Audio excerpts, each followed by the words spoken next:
শোভাযাত্রাটাও আমাদের একটা দাওয়াতের অংশ। আমরা নির্বাচনী ময়দানে আছি, নির্বাচনকে আমরা জিহাদ হিসাবে মনে করি।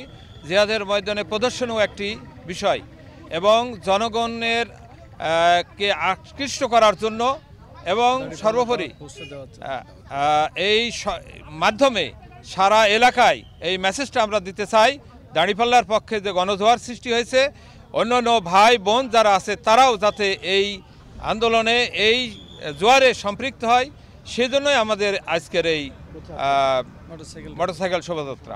আলহামদুলিল্লাহ, জনগণের সাড়ার এটা তুলনা আমি করতে পারছি না, মানে ব্যাপক সাড়া। এই সাড়ার মতো সাড়া আমি ইতিপূর্বে কোনোদিন আমি দেখি নাই। এটা ব্যাপক সাড়া। আমরা মনে করি বাংলাদেশ জামাত ইসলামী আগামীতে বাংলাদেশ জামাত ইসলামীর নেতৃত্বে ইসলামী যে দলগুলো সহ 2/3 অধিক আসন নিয়ে রাষ্ট্র ক্ষমতা পরিচালনা করবে ইনশাআল্লাহ। জয় পরাজয় তো আল্লাহর হাতে। তবে আমি এখন পর্যন্ত জনগণের যে সাড়া পেয়েছি, সর্বমহলের সাধারণ মানুষের, সকল স্তরের মানুষের মধ্যে যে সাড়া পেয়েছি, তাতে আমরা ইনশাআল্লাহ শতভাগ আশাবাদী। এটা দাবি অবশ্যই থাকবে। আমরা একটা সুন্দর, অবাধ, নিরপেক্ষ নির্বাচন চাই। অতীতের 14, 18, 24-এর মতো আমরা নির্বাচন আর দেখতে চাই না, এবং এর পূর্বেও যে নির্বাচন হয় সেই নির্বাচন আমরা দেখতে চাই না।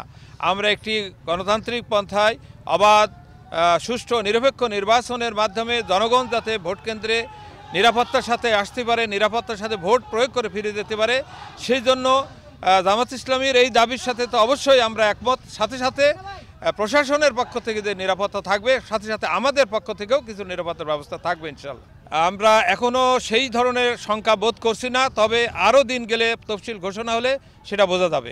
একটি দল নির্বাচনী প্রচারণার নানা ধরনের কৌশল এবং পন্থা অবলম্বন করে থাকে, তার ভিতরে মোটরসাইকেল শোভাযাত্রাও অন্যতম একটি। আমরা আজকে মোটরসাইকেল শোভাযাত্রা করছি। এর মাধ্যমে মিরপুর ভেড়ামারার মানুষকে আমরা জানাতে চাই, বাংলাদেশ জামাত ইসলামী, এদেশের মানুষ আপনারা যেভাবে আমাদেরকে সমর্থন করছেন, ভালোবাসছেন, আমাদেরকে ভোট দিবেন বলে আশ্বস্ত করছেন, আমরা আপনাদের পাশে আছি এবং ভবিষ্যতেও নির্বাচিত হয়ে আপনাদের পাশে থেকে খেদমত করব, এই বার্তাটা মূলত এলাকার মানুষকে আমরা আজকে দিতে চাই।